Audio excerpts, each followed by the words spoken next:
Boa Vista e Fluminense, jogo válido pela última rodada, a 11ª rodada da Taça Guanabara de 2022, que a gente já é campeão, né? Mas já tá garantido classificação e etc, não muda nada na nossa vida esse jogo, mas esse jogo ganhou dois temperos especiais aqui em Bacaxá. Vocês estão percebendo pelo cenário diferente que eu já tô em Saquarema, né? O jogo hoje é no Elci Resende.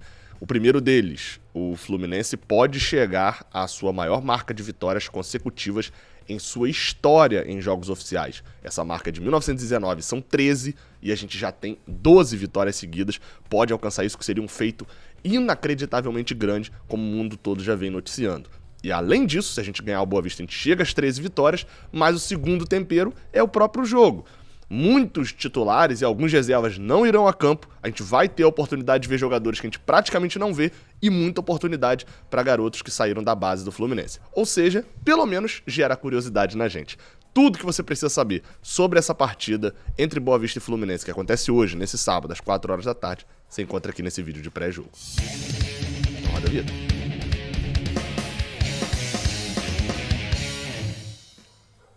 Seja bem-vindo, você guerreiro de todo o Brasil, de todo mundo, aqui é o canal Raiz Tricolor. Eu sou o Gabriel Amaral, tá? Eu sou jornalista por formação e eu sou o tricolor de coração. Você que puder dar uma moral aqui embaixo, puder deixar o seu like aqui embaixo, isso ajuda muito, tá? E claro, se você também não puder de repente acompanhar essa partida, que acontecerá às 4 horas da tarde no estádio Elci Resende em Bacaxá, não puder acompanhar ao vivo a transmissão da Flu TV Play e do Cariocão Play, baixa o aplicativo OneFootball, cara. Vale demais, o link tá aqui na descrição. Ele vai te manter atualizado ali com notícias, vai te manter com tudo do Fluminense. Vale demais você fazer o download aqui na descrição, beleza? Então vai aí e baixa pra você ter notícias do Fluzon. Tem como comprar também o Campeonato Carioca por lá, tá? Você tem como comprar só esse jogo caso você queira muito assistir essa partida.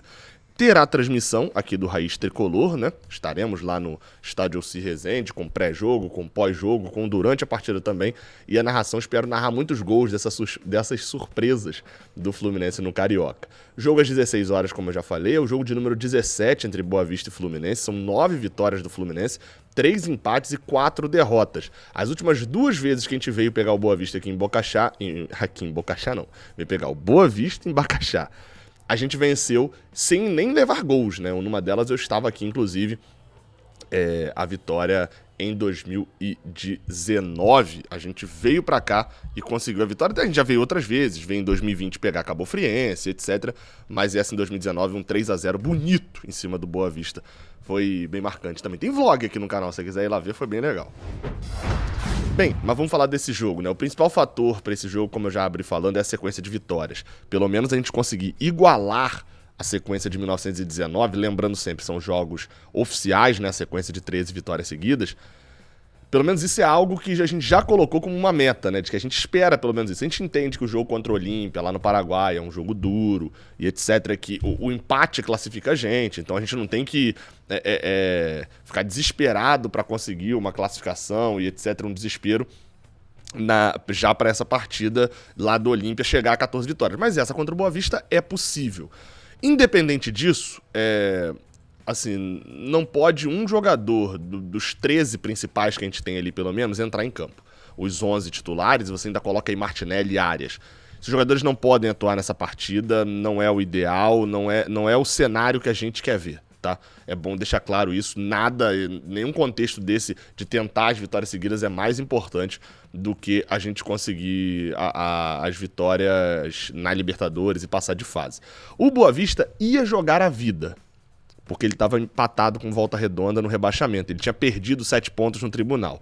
Foi julgado de novo e recuperou 3 desses 7 pontos.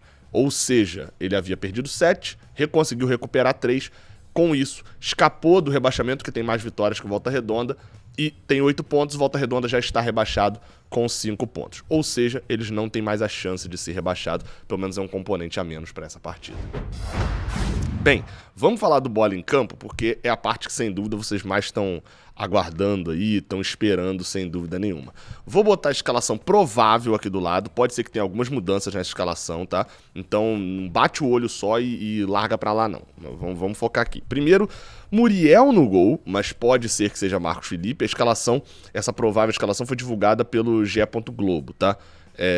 Então, assim, primeiro pra começar, Marcos Felipe pode ser que jogue, é o atual goleiro reserva do Fluminense, mas também há a possibilidade de colocar Muriel pra jogar, até mesmo pra ter algum...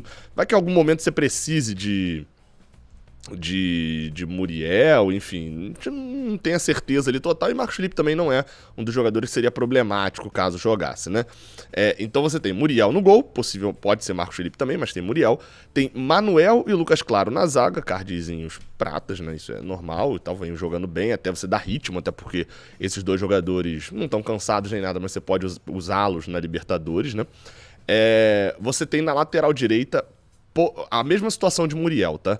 Você pode ser que veja Samuel Xavier por ali, vou girar um pouquinho aqui a câmera, pode ser que veja Samuel Xavier um pouquinho por ali também, na direita, há essa possibilidade, mas eu prefiro acreditar que vai o terceiro lateral hoje, que é Johnny, da base, que vai ganhar uma chance, pelo menos, para poder jogar.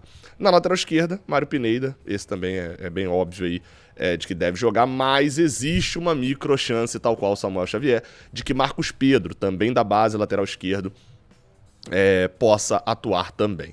Você tem no meio de campo o Wellington, o Nonato, daí do meio pra frente é um pouco mais complicado de você organizar. Você tem o Wellington, ok, o Wellington é o primeiro homem ali, o homem que vem pra entre os zagueiros quando precisa criar, que se antecipa um pouquinho quando precisa ganhar o meio de campo, e daí pra frente você tem Nonato, que é um segundo volante, mas que pisa bastante como meia. A Abel já se referiu a Nonato como um jogador que pode fazer criação. Você ainda tem os quatro da frente, Natan, Matheus Martins, Gabriel Teixeira e Caio Paulista. São 4 jogadores que eles podem atuar em qualquer local dessas 4 posições aí, né? Você tem das 3 posições, o segundo atacante, o meia e o ponta. Você pode ter esses 4 aí jogando nessas posições. Assim, fica muito difícil até a gente armar o time e a gente saber exatamente porque são 4 jogadores de velocidade e drible. Mas nenhum deles é finalizador de dentro da área. Você tem Natan que bate bem na bola, mas nenhum deles é centroavante, né? Então, eu até armei o time assim, né, colocando o Caio Paulista centralizado, mas o Fluminense pode jogar de várias formas. Você pode recuar um pouco mais no Nonato e ter Natan. Aí você pode puxar Caio Paulista para a direita e botar um Natan ali de falso 9 com Gabriel Teixeira criando. Você pode puxar Gabriel Teixeira e Natan mais pro meio de campo, mais aberto, né? Faz 2 linhas de 4 jogadores e bota Caio Paulista e Matheus Martins como 2 atacantes. Você pode fazer de várias formas a escalação desse time. Então tem essa possibilidade aí também de variação, caso seja essa mesma linha de ataque. Jogadores da base, que esse aqui eu tô olhando até lá na página Xerém Stuff, que é um braço ali do Fluminense Stuff, vale muito você seguir no Twitter. Eles fizeram lá uma sequência de jogadores que são da base do Fluminense, ou que são do Sub-23, mais especificamente, que postaram aquela imagenzinha de match day, né? Que é a montagem ali do cara chutando uma bola e uma arte atrás, falando Fluminense, Boa Vista e tal. Ou seja, jogadores que estão relacionados para a partida. Bem, que são da base ali, né? Que vem da base do Fluminense. Você tem o próprio Johnny, né? Que tem a possibilidade de ser titular. Você ainda tem o Cauã, Edinho, que é uma promessa aí também do Fluminense, né, como volante, que já é um pouquinho mais velho até do que a geração que tá vindo mais atrás. Iago, que também é outro jogador que se destacou um pouco na copinha. O zagueiro Davi e o lateral esquerdo Marcos Pedro não postou, mas deve estar presente, como o próprio GE confirmou. Além desses, o Marcelinho, que é o jogador que veio do